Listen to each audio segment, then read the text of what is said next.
IMF가 섬뜩한 경고를 했다. 그런데 한국만 콕 찍었다. 이 말이 무슨 말일까요? 여러분 이거를 한번 보세요. 7월 25일 기준으로요. IMF는요. 세계 경제 성장률 전망치를 발표를 했습니다. 물론 그 속에 한국 경제 성장률 전망치도 있었거든요. 그런데 진짜 놀라운 것은요. 세계 성장률 전망치는 올렸는데 대한민국의 경제 성장률 전망치는 내렸습니다. 그것도 0.1%포인트나 내렸습니다. 어쩌면 말입니다. 이것은요. 진짜 섬뜩한 경고라고 이야기할 수가 있습니다. 제가 작은 단서만 보이면 그 단서를 과거와 또 현재를 분석해서 미래를 예측해 본다고 했잖아요. 성장률 전망치를 0.1%포인트 내렸다는 건 그만큼 말입니다. IMF가 대한민국에 경고를 하고 있는 거다. 저는 그렇게 분석합니다. 왜냐하면 말입니다. 여러분 이거 한번 보세요. IMF는요. 올해 성장률 전망치를 벌써 5번째 수정을 했어요. 5번째. 2022년 4월에 2.9% 성장한다고 했거든요. 그런데 그때 7월 26일에 2.1%로 0.7%포인트나 낮췄습니다. 그러다가 그해 10월 11일에 2%로 낮췄고요. 올해 1월 31일에는 1.7%로 0.3%포인트 또 낮췄습니다. 그러다가 4월에 0.2%포인트 또 낮췄어요. 1.5%로. 급기야 7월 25일에는 1.4%까지 내렸습니다. 이것은 여러분 제가 생각을 해서는 굉장히 충격적이라고 생각해요. 당초 전망치의 절반 이하 수준으로 떨어뜨렸으니까 이것은 섬뜩한 경고도 이런 경고가 없다. 저는 그렇게 생각할 정도로 충격적으로 보고 있습니다. 사실 1.4%라는 수치는 한국은행도 1.4%, 대한민국 정부도 1.4%니까 걱정할 것 없다. 이렇게 이야기하지만요. IMF는요 10월에 가서 또 내릴 수도 있습니다. 저는 그래서 충격적이 된다고 보는 거예요. 게다가 말입니다. 다른 나라들에 대해서는 굉장히 뭐라고 해야 될까요? 호의적이었습니다. 당장 말입니다. 선진국 경제 성장률을 보면 미국은 1.8%로 높였습니다. 미국이 대한민국보다 더 성장한다는 거예요.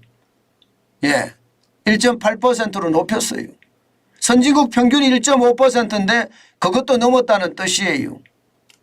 독일은 말입니다. 마이너스 0.1에서 마이너스 0.3으로 독일도 낮췄습니다. 그런데 일본은요 1.4%로 올렸습니다. 지금 한국하고 동률이에요. 이대로 가면 일본이 한국을 앞설 수도 있습니다. 영국도 0.4%로 올렸고요. 이게 마이너스였거든요. 영국도. 그만큼 말입니다. 선진국들 다 올렸어요. 독일 빼고 다 올렸습니다. 대한민국은 낮췄습니다. 세계 성장률 평균도 2.7%에 3.0%로 올렸고요. 신흥국도 마찬가지입니다. 신흥국도 지금 성장률 전망치를 다 높였습니다. 신흥국 평균이 4.0이에요. 신흥국 평균은 똑같지만 말입니다. 중국은 5.2%로 같아요. 그러나 인도는 6.1%로 더 높여 잡았습니다.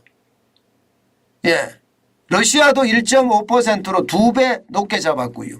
0.7% 성장한다고 했거든요. 브라질도 지금 2.1% 성장으로 확 바꿨습니다. 유일하게 대한민국이 사실 주식시장에서는 신흥국 취급을 받거든요. 그런데 신흥국은 다 올렸는데 대한민국은 오히려 0.1%포인트를 내렸다는 사실은 결국 말입니다. 대한민국의 성장의 눈높이를 낮췄다는 거예요. 반면에 신흥국의 성장이 눈높이는 높였고요. 심지어 미국과 일본에 그리고 영국까지도 눈높이를 높였습니다. 대한민국만 최악으로 내린 숫자입니다.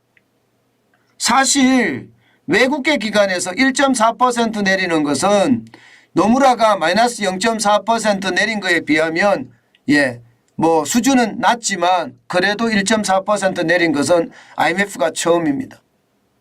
그만큼 말입니다. 시장에는 굉장히 충격이 된다는 이야기예요. 지금 IMF가 성장률 전망치를 내놓은 것은요. 결국 말입니다. 대한민국의 경제 3축이 무너지고 있다는 이야기를 IMF는 예저녁에 알고 경고를 했다는 뜻이에요. 발표는 25일에 됐지만 IMF는 이미 말입니다. 대한민국의 소비 부분도 무너지고 있다. 이렇게 예측을 한 거예요. 민간 소비도 정부 소비도 말입니다. 투자도 마찬가지 건설 투자, 설비 투자 마이너스 0.3, 마이너스 0.2 여기에다가 수출을 가장 심도 높게 봤습니다.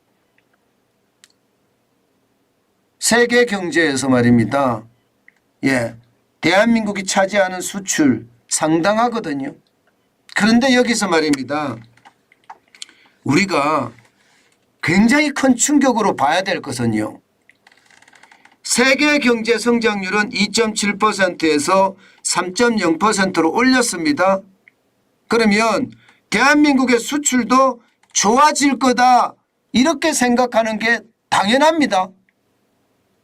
그런데 말입니다. IMF는 이 부분을 쉽게 말하면 버려버렸습니다.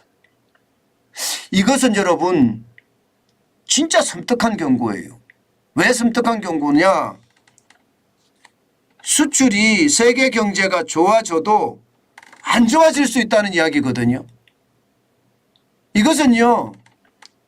쉽게 말하면 신흥국이라고 이야기하는 중국, 베트남, 인도 이런 나라들의 기술력이 엄청나게 올라왔다는 뜻이에요.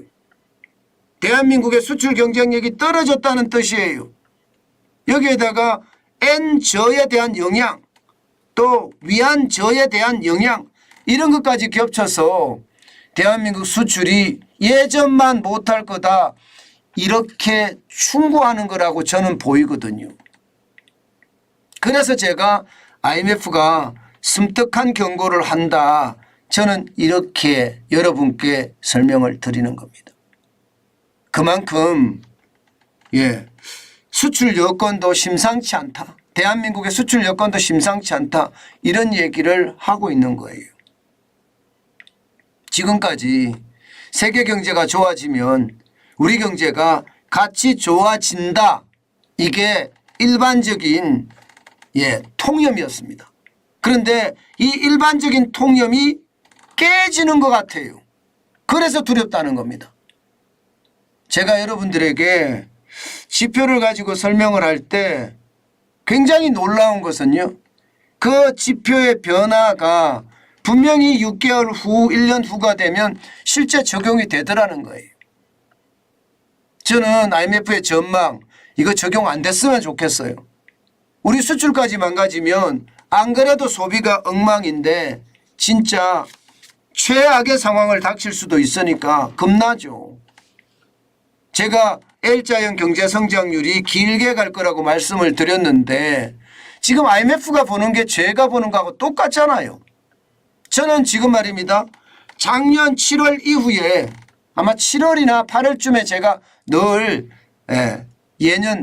내년 경제를 예상하는데 그때 이후로 지금 틀려진 게 없습니다.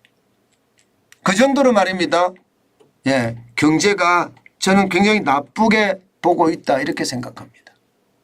문제는 이 성장률 전망치가 역대 6번째이더라고요. 역대 6번째. 나쁜 순서로 6번째입니다. IMF가 보는 1.4% 성장률 정부하고 똑같이 보는데 이게 더 나빠질 수도 있다는 그런 상황까지 감안을 해야 됩니다. 글로벌 금융위기 때 플러스 0.6이었거든요. 코로나 위기 때는 마이너스 0.7이었거든요. 지금 정부의 성장률 1.4%라고 이야기하지만 이게 제대로 1.4%가 될란지 IMF는 1.4%보다 사실은 한국만 콕 찍었을 때는요 줄어들 수도 있다는 이야기를 하는 겁니다.